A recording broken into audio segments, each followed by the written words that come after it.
Bonjour Kelly, Bonjour. est-ce que tu pourrais te présenter pour Alors commencer? oui, je suis Kelly Marini de l'association Lyon eSport. Je suis la responsable marketing de l'association. D'accord. Vous faites donc un événement qui a commencé samedi matin, donc avec une scène, donc un tournoi de e-sport, avec des joueurs qui derrière moi ont joué depuis samedi matin non-stop, jusqu'à donc là nous sommes dimanche matin, Tout à fait. et qui joueront donc jusqu'à dimanche soir si je ne me trompe pas. Comment se passe l'événement un peu? Ça se passe très bien. L'année dernière, on avait déjà pu intervenir au TGS. On avait un stand de 100 mètres carrés qui s'était extrêmement bien passé. Du coup, cette année, le TGS nous a demandé de renouveler l'expérience sur un espace beaucoup plus grand. D'accord. Et comment s'organise ce genre d'événement, niveau Alors, logistique? En niveau logistique, pour un événement comme celui-là, c'est un petit peu différent parce que là, on est sur un salon, une convention. Donc là, nous, on est juste venus, donc on vient de Lyon, donc ça fait une petite distance. On est juste venu installer donc, tout notre matériel, que ce soit sur scène ou dans la zone. La scène était déjà montée, on n'a pas besoin de choisir la salle, mais si on prend sur un événement, on va dire e-sport qu'on connaît de A à Z, c'est simple, hein, c'est location de salle, installation des joueurs, installation de la scène, la communication, donc ça englobe le tout. Là c'est un petit peu différent parce que c'est une convention, donc on est mieux logé que les standistes, mais on a les mêmes contraintes, ça veut dire qu'on nous donne un endroit et il faut qu'on s'installe. Voilà. D'accord. Ça fait un événement comme un événement d'e-sport, des tournois comme ça. Est-ce que ça fait longtemps que ça existe? Est-ce que ça fait longtemps que vous en faites, vous? Alors oui, ça fait longtemps que ça existe, hein. Ça avait apparu il y a déjà à peu près 15 ans sur CSGO, des choses comme ça, enfin, CS 1.6 à l'époque, et ça avait un petit peu disparu. Et là, ça fait bien 5 ans, 6 ans que ça commence, et ça revient de plus en plus fort. Nous, ça fait 5 ans qu'on organise des compétitions, donc depuis 2011. S'il vous plaît, la Peugeot 2008 blanche immatriculée DE 940. Ça fera un très bon souvenir sur l'interview. Ouais, voilà. Le moment est inutile. Et priez de déplacer son véhicule. Merci. Donc depuis 2011, on organise des compétitions. Nous, on a commencé historiquement dans des écoles, en fait, dans des écoles d'informatique. Donc on a fait 4 éditions dans des écoles. Le phénomène, on avait choisi League of Legends comme jeu de base parce que c'est un jeu qui est très mainstream, enfin pas mainstream, mais qui touche beaucoup de monde. Les 80 millions de joueurs. Très grosse communauté. Oui. Voilà, il y a 80 millions de joueurs dans le monde entier, donc c'est une très grosse communauté. C'était un bon pari puisque aujourd'hui, on organise la LAN la plus grande de France, la compétition la plus grande de France sur ce jeu-là. Et on a grandi en passant de l'école à la petite salle de spectacle, à un palais des sports dans 3 mois, et on était au Zénith sur un spectacle le mois dernier. Voilà. D'accord. Oui, donc en parallèle, là, comme vous le dites, l'e-sport explose, la presse, même généraliste, s'y intéresse. Tout à fait. Je me souviens que donc une chaîne de sport américaine, donc c'est ESPN ou EPSN, je ne sais plus exactement, avait même diffusé un tournoi. Bon, ça avait fait un flop, mais ils avaient tenté, ils s'étaient intéressés au sujet. L'e-sport explose énormément en ce moment, les budgets explosent aussi. Est-ce que c'est pas trop rapide en fin de compte? En fait, c'est arrivé d'un coup. L'e-sport, c'est très compliqué. Quand on se lance dans l'e-sport en tant qu'associatif ou les entreprises qui peuvent le faire aussi, c'est assez compliqué. Il faut savoir que quand on fait des compétitions e-sport, on n'est pas reconnu comme un sport, on n'est pas reconnu comme de la culture, on est reconnu sous rien du tout. Du coup, c'est toujours compliqué.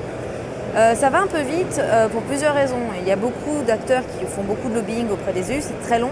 Du coup, à un moment donné, ils commencent à s'intéresser au sujet et allez, on y va. Je pense qu'il y a beaucoup porté la chose aussi.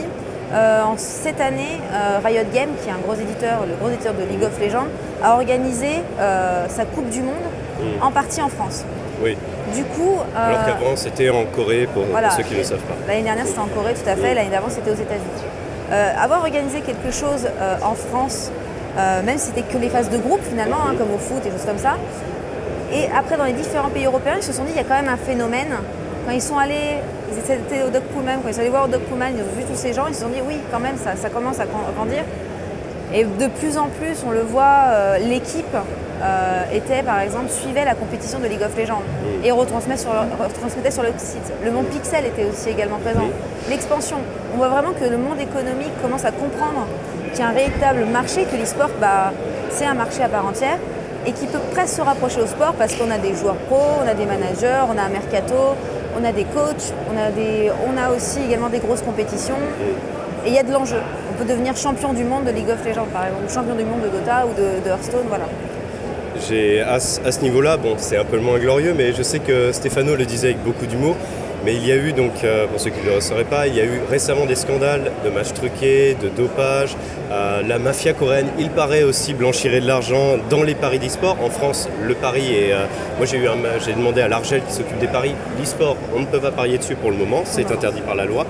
Mais lui disait que c'est donner en fin de compte une vraie existence à l'e-sport. C'est-à-dire s'il y a des problèmes de dopage, c'est que c'est un vrai sport. Oui. Mais en fin de compte, est-ce que c'est facile, par exemple pour vous? Alors après, je ne pense pas qu'il y ait des gens dopés ici, mais est-ce que c'est un problème qui vient d'arriver, qui existe depuis longtemps et la presse s'y intéresse que maintenant? Ou est-ce que c'est vraiment un phénomène qui est nouveau, ces problèmes-là? Je pense que de toute manière, une compétition sportive, que ce soit physique ou mentale, faut pas croire, hein, les joueurs s'entraînent, il y a toujours ces problèmes-là, ça touche qu'une minorité. Mais dès qu'on va en trouver un qui va le faire, on va le généraliser à toute une population. Nous, on organise la plus grande LAN de France sur League of Legends chaque année. On a toute la scène française, on n'a jamais constaté ce problème-là. Après, je pense que, comme je disais, quand on arrive à un sport à haut niveau, je pense qu'il y en a certains, malheureusement, c'est triste, qui trouvent la force, on va dire, et l'envie de continuer. Hein. Quand je parle de l'e-sport, mais je parle aussi du basket, que je parle du foot. C'est dans tous ces sports, je pense qu'il y a, il y a un moment donné, il y en a certains qui font le mauvais choix. Et quand on découvre une personne, on va le généraliser, on va se focaliser sur ce problème-là plutôt que de regarder tout ce qu'il y a autour et tout ce qui est bien. C'est un peu le problème de la France. On va trouver un petit problème et du coup on va l'agrandir pour dire il va avoir un problème de dopage. Oui, voilà. Le cyclisme est un très bon exemple. Tout à fait. Et pour comme tu le dis, il y a énormément d'argent en jeu maintenant. C'est donc quelque chose qui a énormément grossi. Pour une petite asso, comme vous étiez une petite asso, vous avez grossi, mais est-ce que c'est facile en fin de compte de grossir pour vous en termes d'hommes, d'organisation, aussi vite que l'e-sport qui lui quasiment, je pense que niveau les sommes en jeu double voire triple chaque année quasiment. Alors nous on est une soixantaine de bénévoles, on est bénévoles, hein, on n'est pas payé, ça c'est important de le dire, une soixantaine de bénévoles en amont travaillant sur les événements et sur un événement on est à peu près une centaine. Donc là c'est à taille réduite parce qu'on est une trentaine. Plus petit événement, c'est pas un événement qu'on organise de A à Z, c'est beaucoup plus simple. Mais qui tourne de 24 heures sur 24. Qui tourne 24 heures sur 24. On a des roulements, donc voilà. C'est compliqué de grandir, oui et non, je dirais. Nous, on a su prendre le coach de League of Legends et on a grandi avec League of Legends et avec la scène LoL. Donc on nous connaît, ça fait longtemps qu'on est implanté. On a eu la chance d'avoir une belle poussée depuis l'année dernière. L'année dernière, on avait commencé à travailler avec le Toulouse Game Show. On recommence cette année.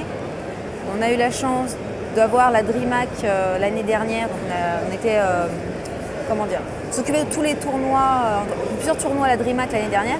Et cette année, l'année prochaine, on va renouveler l'expérience. On va s'occuper de l'ensemble des tournois de la DreamHack. La DreamHack, c'est la plus grosse compétition du monde de jeux vidéo. Voilà.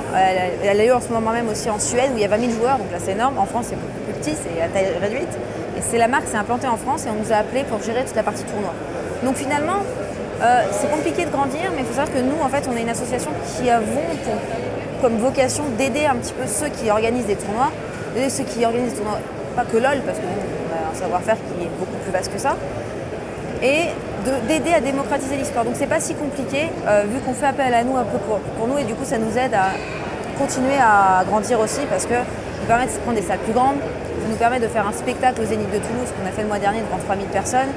Voilà, ça veut dire que Riot aussi, par exemple, vous aide dans votre développement? Alors Riot nous aide dans notre développement. Indirectement Indirectement, quand il nous a proposé d'organiser une viewing party au Zénith de Toulouse, bien sûr que ça nous a aidé dans notre développement. Faire un Zénith, il faut savoir qu'on est des bénévoles, on a tous allé pour les plus jeunes, les plus jeunes ont 20 ans, la moyenne d'âge est 27-28 ans.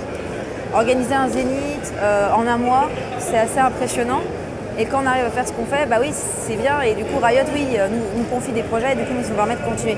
Là, on est en partenariat avec... On travaille avec Riot Games sur le Challenge France 2016. Donc, le Challenge France, c'est la Coupe de France de League of Legends qui déterminera le champion officiel de France sur le jeu. Qui ira représenter la France au championnat monde. Alors non, pas pour le moment. Mais on a envie de construire cette scène française. D'accord. La scène française sur le jeu vidéo a tendance à être un petit peu plus compliquée parce qu'il y a beaucoup de splits, les équipes se séparent souvent.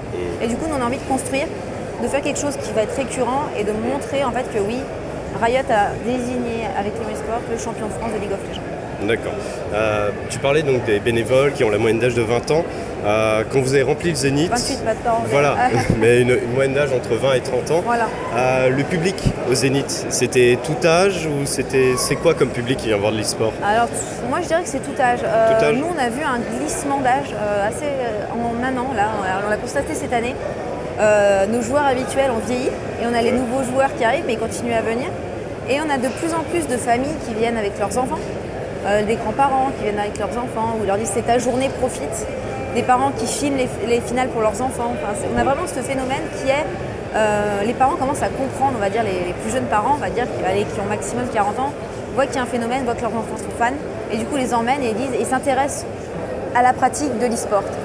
Je dirais la moyenne d'âge, on doit toucher principalement du 18-30 ans, mais on touche aussi la cible plus âgée puisqu'ils se déplacent, soit parce que c'est des fans de jeux vidéo depuis très très longtemps, faut savoir que les plus vieux joueurs ont 40-50 ans Nintendo maintenant. c'est 1985, Voilà, il faudrait le rappeler. Il faut bien le rappeler. Soit c'est des parents qui accompagnent leurs enfants, soit parfois c'est des gens, des curieux aussi. On a des curieux parfois qui veulent découvrir aussi ce que c'est. D'accord. Projet futur donc? Projet futur, le Challenge France 2016 qui va commencer là en online et la Lyon eSport 9 fin février, donc du 26 au 28 février à Lyon, au Palais des Sports. Gros projet, là c'est pas du tout le même type d'événement parce que là c'était vraiment un spectacle LAN, c'est différent qu'une convention. Et puis bien sûr la DreamHack en mai, après on se retrouvera sur les différents tournois. D'accord. Un dernier mot? Non, on va continuer à tous les gens qui nous suivraient ou les gens qui ne nous suivent pas, continuer de nous suivre parce que les bénévoles, ce qui leur permet de continuer à travailler, c'est la reconnaissance. On marche, et on est content quand les gens sont contents. On vit l'e-sport pour le faire exister et pour continuer à ce qu'il se développe. Et c'est notre seul objectif, c'est qu'on continue à avoir de plus en plus de compétitions et à avoir de plus en plus de partenaires. Quand on voit aujourd'hui qu'il y a des marques bien sûr spécialisées comme Astro ou Thermaltech, des choses comme ça qui s'intéressent, mais aussi des marques comme Acer, avec Predator qui continuent à se lancer dans l'e-sport, comme Orange qui continue à se lancer aussi, ou Numérica, ou des grosses marques comme ça qui s'implantent vraiment et qui montrent que l'e-sport, c'est un domaine intéressant. Ça a une raison d'exister et c'est pas un effet de mode. Voilà, et nous ça nous permet aussi d'exister parce que les événements ça coûte très cher et moi je les remercie pour ça, pour leur soutien. Parce que nous on a envie que ça grandisse et s'ils nous accompagnent, ça grandira encore plus vite et de la meilleure façon que ça peut. D'accord. Merci beaucoup. Merci.